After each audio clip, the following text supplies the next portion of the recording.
메시지 성경 빠른 통독. 오늘 말씀은 요한복음 15장에서 18장 18절까지입니다. 15장 포도나무와 가지. 나는 참 포도나무여 내 아버지는 농부이시다. 내게 붙어있으면서 열매를 맺지 않는 가지는 아버지께서 다 쳐내시고 열매를 맺는 가지는 잘 손질해서 더 많은 열매를 맺게 하신다. 너희는 내가 전한 메시지로 이미 잘 손질되었다. 내 안에 살아라. 내가 너희 안에 살듯이 너희도 내 안에 살아라. 가지가 홀로 열매를 맺을 수 없고 나무에 붙어 있어야 열매를 맺을 수 있듯이 너희도 내게 붙어 있지 않으면 열매를 맺을 수 없다. 나는 포도나무여 너희는 가지다. 너희가 내게 붙어 있고 내가 너희에게 붙어 있어서 친밀하고 유기적인 관계를 이루면 틀림없이 풍성한 수확을 거둘 것이다. 그러나 내게서 떨어져 있으면 너희는 아무 열매를 맺을 수 없다. 누구든지 내게서 떨어져 있는 사람은 말라 죽은 가지일 뿐이다. 사람들이 그 가지를 모아다가 모닥불에 던져버린다. 그러나 너희가 내 안에 편히 머물고 내 말이 너희 안에 머물면 너희가 구하는 것은 무엇이든 응답받고 이루어질 것을 확신해도 좋다. 이처럼 너희가 열매를 맺고 내 제자로 성숙해 갈 때 내 아버지께서 자신의 모습을 드러내 보이신다. 내 아버지가 나를 사랑하신 것 같이 나도 너희를 사랑했다. 너희가 내 계명을 지키면 나의 사랑 안에 편히 머물러라. 너희가 내 계명을 지키면 나의 사랑 안에 편히 머물게 될 것이다. 나도 내 아버지의 계명을 지켜서 아버지의 사랑 안에 편히 머물렀다. 내가 이것을 너희에게 말한 것은 한 가지 목적 때문이다. 그것은 나의 기쁨이 너희 기쁨이 되게 하고 너희 기쁨이 온전히 성숙하게 하려는 것이다. 내 계명은 이것이다. 내가 너희를 사랑한 것 같이 너희도 서로 사랑하여라. 최선의 사랑법은 이것이다. 친구를 위해 너희 목숨을 걸어라. 내가 너희에게 명하는 것을 너희가 행하면 너희는 내 친구가 된다. 나는 너희를 더 이상 종이라고 부르지 않겠다. 종은 주인이 무슨 생각을 하고 무슨 계획을 세우는지 알지 못하기 때문이다. 그러나 나는 너희를 친구라고 불렀다. 내가 내 아버지께 들은 것을 모두 너희에게 알려주었기 때문이다. 잊지 마라. 너희가 나를 선택한 것이 아니라 내가 너희를 선택했다. 썩지 않을 열매를 맺게 하려고 내가 너희를 세상에 두었다. 너희가 열매 맺는 사람으로서 나와 연결되어 아버지께 구하면 아버지께서 무엇이든지 너희에게 주실 것이다. 그러나 기억하여라. 핵심 계명은 이것이다. 서로 사랑하여라. 세상이 너희를 미워할 것이다. 하나님을 모르는 세상이 너희를 미워하거든 세상이 먼저 나를 미워했다는 것을 기억하여라. 너희가 세상의 기준대로 살았다면 세상이 너희를 자기네 사람으로 여겨 사랑했을 것이다. 그러나 내가 너희를 선택해서 세상의 기준대로 살지 않고 하나님의 기준대로 살게 했으니 세상이 너희를 미워할 것이다. 그런 일이 일어나거든 종이 주인보다 더 나은 대우를 받지 못한다고 한 내 말을 기억하여라. 사람들이 나를 때렸으면 틀림없이 너희도 때릴 것이다. 사람들이 내 말대로 따랐으면 너희 말도 따를 것이다. 그들은 내게 한 것처럼 너희에게도 이 모든 일을 할 것이다. 그들이 나를 보내신 분을 알지 못하기 때문이다. 내가 와서 그들에게 이 모든 것을 명백하게 말해주지 않았다면 상황이 그렇게까지 나쁘지는 않았을 것이다. 그러나 이제 그들은 변명할 여지가 없다. 나를 미워하는 것은 내 아버지를 미워하는 것이나 다름없다. 내가 그들 가운데서 행한 일, 지금까지 아무도 행한 적이 없는 그 일을 내가 행하지 않았더라면 그들에게 허물이 없었을 것이다. 그러나 그들은 하나님의 표적을 보았으면서도 나와 내 아버지를 미워했다. 그들이 정당한 이유 없이 나를 미워했다고 기록된 성경 말씀이 진리인 것을 그들 스스로 입증한 셈이다. 내가 아버지께로부터 너희에게 보낼 친구이신 분, 곧 아버지께로부터 나오는 진리의 성령이 오시면 그분이 나에 대해 모든 것을 확증해 주실 것이다. 너희가 처음부터 이 일에 나와 함께 했으니 너희도 분명한 증언을 내놓아야 할 것이다. 16장. 내가 너희에게 이것들을 말한 것은 장차 있을 힘든 때를 대비하게 하려는 것이다. 사람들이 너희를 회당에서 내쫓을 것이다. 심지어 너희를 죽이는 자마다 자기가 하는 일이 하나님을 위한 것이라고 생각할 때가 올 것이다. 그들은 아버지를 제대로 알지 못하기 때문에 그 같은 일을 할 것이다. 내가 너희에게 이것들을 말한 것은 사람들이 너희를 비난할 때 일어날 일을 미리 알려주어서 너희로 그때를 대비하게 하려는 것이다.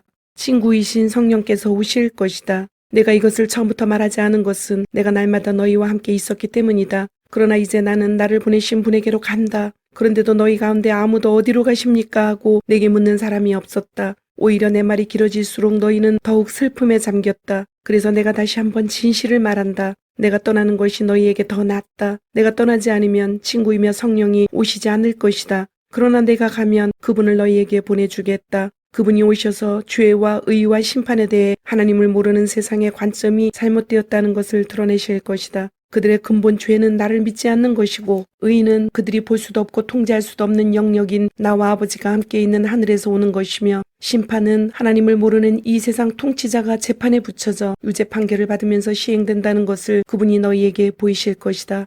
내가 너희에게 할 말이 아직 많지만 너희가 지금은 다 감당하지 못한다. 그러나 친구이신 진리의 성령이 오시면 그분이 너희 손을 잡고 모든 진리 가운데로 인도할 것이다. 그분은 자신에게 이목을 끌지 않으면서 장차 일어날 일과 내가 행하고 말한 모든 것의 의미를 너희에게 알려주실 것이다. 그분은 나를 영화롭게 하실 것이다. 그분이 나에게서 받은 것을 너희에게 전해줄 것이기 때문이다. 아버지께서 가지고 계신 모든 것이 또한 내 것이다. 그래서 내가 성령이 나에게서 받은 것을 너희에게 전해주실 것이다 라고 말한 것이다.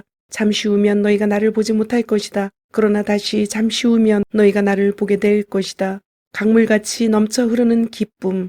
그 말씀 때문에 제자들 사이에 의문이 일었다. 잠시 후면 너희가 나를 보지 못할 것이다. 그러나 다시 잠시 후면 너희가 나를 보게 될 것이다 라고 하신 말씀이 무슨 뜻인가? 또 내가 아버지께로 가기 때문이다 라고 하신 말씀은 무슨 뜻인가? 잠시 후면이라는 말씀은 무슨 뜻인가? 선생님께서 무슨 말씀을 하시는지 모르겠다. 그들은 예수께서 무슨 뜻으로 말씀하신 것인지 무척이나 묻고 싶었다. 예수께서 그것을 아시고 말씀하셨다. 잠시 후면 너희가 나를 보지 못할 것이다. 그러나 다시 잠시 후면 너희가 나를 보게 될 것이다 라고 한 내 말을 두고 너희가 서로 그 뜻을 알고자 하느냐? 그러면 이것을 명심하여라. 너희는 깊은 슬픔에 잠기겠지만 하나님을 모르는 세상은 파티를 열 것이다. 너희는 슬퍼하고 몹시 슬퍼하겠지만 너희 슬픔은 기쁨으로 바뀔 것이다. 여자가 출산할 때에는 고통이 따르고 피할 길도 없다. 그러나 아기가 태어나면 기쁨이 넘친다. 세상에 태어난 새 생명이 고통의 기억을 말끔히 없애주기 때문이다.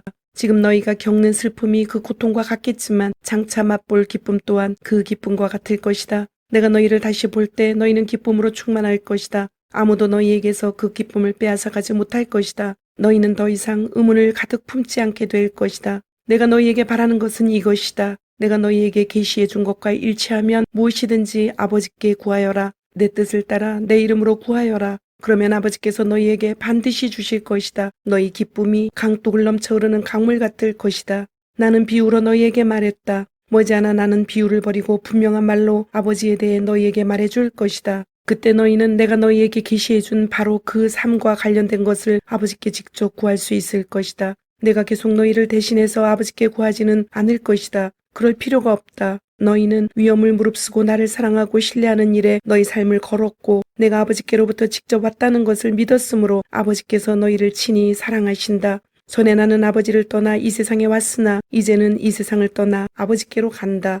제자들이 말했다. 드디어 선생님께서 비유로 표현하지 않으시고 명백하고 직설적으로 말씀해 주시는군요. 이제야 저희는 선생님께서 모든 것을 알고 계시며 모든 것이 선생님 안에서 하나로 모아진다는 것을 알겠습니다. 더 이상 선생님에 대해 의문을 갖지 않아도 되겠습니다. 저희는 선생님이 하나님께로부터 오셨다고 확신합니다. 예수께서 그들에게 대답하셨다. 너희들이 이제야 믿느냐? 하지만 너희는 곧 달아날 것이다. 너희 목숨을 구하겠다고 나를 버릴 것이다. 그러나 나는 버림받지 않는다. 아버지께서 나와 함께 하신다. 내가 너희에게 이 모든 것을 말한 것은 너희로 나를 신뢰하여 흔들리지 않게 하고 깊은 평화를 누리게 하려는 것이다. 너희는 하나님을 모르는 이 세상에서 끊임없이 어려움을 겪을 것이다. 그러나 용기를 내라. 내가 세상을 이겼다. 17장 예수의 기도. 예수께서 이 말씀을 하시고 나서 눈을 들어 기도하셨다. 아버지, 때가 되었습니다. 아들의 밝은 빛을 드러내셔서 아들이 아버지의 밝은 빛을 드러내게 해 주십시오. 아버지께서는 아들에게 모든 사람을 맡기셔서 아들이 자기에게 맡겨진 모든 사람에게 참되고 영원한 생명을 주게 하셨습니다. 참되고 영원한 생명은 아버지 곧 유일하신 참 하나님을 알고 아버지께서 보내신 예수 그리스도를 아는 것입니다. 나는 아버지께서 내게 하라고 명하신 일을 하나도 빠뜨리지 않고 완수하여 이 땅에서 아버지를 영화롭게 했습니다. 그러니 아버지, 이번에는 아버지의 빛, 이 세상이 존재하기 전에 내가 아버지 앞에서 누리던 그 빛으로 나를 영화롭게 해주십시오. 나는 아버지께서 내게 주신 모든 사람에게 아버지의 성품을 자세히 말해 주었습니다. 그들은 본래 아버지의 사람들이었는데 아버지께서 내게 주셨습니다. 그들은 아버지께서 말씀하신 것을 지금까지 행했습니다. 이제 그들은 모든 의심의 그림자를 넘어 아버지께서 내게 주신 모든 것이 아버지께로부터 직접 왔다는 것을 알고 있습니다. 아버지께서 내게 주신 메시지를 내가 그들에게 주었고 그들은 메시지를 받아들여 내가 아버지께로부터 왔다는 것을 확신했습니다. 나는 그들을 위해 기도합니다. 하나님을 거부하는 세상을 위해서가 아니라 아버지께서 내게 주신 사람들을 위해 기도합니다. 그들은 당연히 아버지의 사람들이기 때문입니다. 나의 모든 것이 아버지의 것이고 아버지의 것이 다 내 것입니다. 그리고 내 생명이 그들 안에서 드러나고 있습니다. 나는 더 이상 세상의 모습을 드러내지 않을 것입니다. 그러나 내가 아버지께 돌아가도 그들은 이 세상에 머물러 있을 것입니다. 거룩하신 아버지, 아버지께서 나를 통해 선물로 주신 이 생명을 그들이 추구할 때 그들을 지켜주셔서 아버지와 내가 한마음 한뜻인 것처럼 그들도 한마음 한뜻이 되게 해주십시오. 나는 그들과 함께 있는 동안 아버지께서 나를 통해 주신 생명을 추구하게 하려고 그들을 지켰습니다. 잠도 자지 않고 그들을 보호했습니다. 그들 가운데 한 사람도 잃지 않았습니다. 다만 멸망하기로 작정하고 배반한 사람만 예외가 되었습니다. 그 예외의 사람은 성경의 근거를 입증하기 위해서였습니다. 이제 나는 아버지께 돌아갑니다. 내가 세상이 듣는 자리에서 이 말씀을 드리는 것은 내 사람들로 하여금 내 기쁨이 그들 안에서 충만해지는 것을 경험하게 하려는 것입니다. 내가 그들에게 아버지의 말씀을 주었는데 하나님을 모르는 세상은 그것 때문에 그들을 미워했습니다. 내가 세상의 방식을 따르지 않았듯이 그들도 세상의 방식을 따르지 않았기 때문입니다. 나는 그들을 세상에서 데려가 달라고 구하는 것이 아니라 그들을 악한 자에게서 지켜달라고 구하는 것입니다. 세상이 나를 규정할 수 없듯이 세상도 그들을 규정할 수 없습니다. 진리로 그들을 거룩하게 구별해 주십시오. 아버지의 말씀은 거룩하게 구별하는 진리입니다.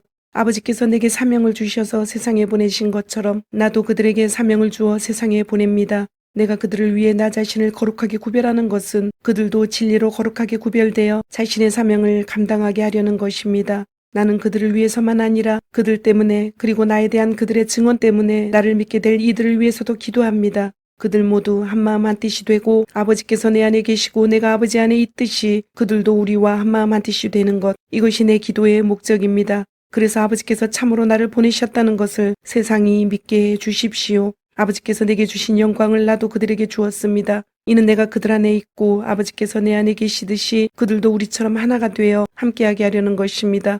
그들이 이 하나됨 속에 성장해서 아버지께서 나를 보내셨다는 것을, 아버지께서 나를 사랑하신 것 같이 그들도 사랑하셨다는 것을 하나님을 모르는 세상에 증언하게 해 주십시오.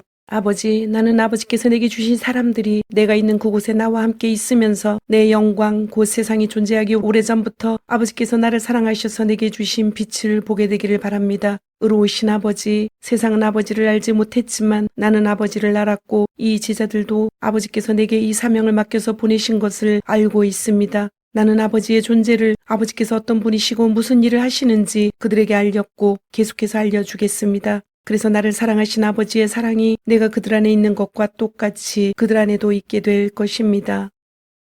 18장 겟세마네 동산에서 잡히시다. 예수께서 이렇게 기도하시고 나서 제자들과 함께 기드론 시내 건너편으로 가셨다. 거기에 동산이 하나 있었다. 예수께서 제자들과 함께 그 안으로 들어가셨다. 그 동산은 예수와 제자들이 자주 다니던 곳이다. 그분을 배반할 유다도 그것을 알고 있었다. 유다는 동산으로 가는 길을 안내했고 대제사장과 바리새인들이 보낸 로마 병사와 경비병들이 그 뒤를 따라갔다.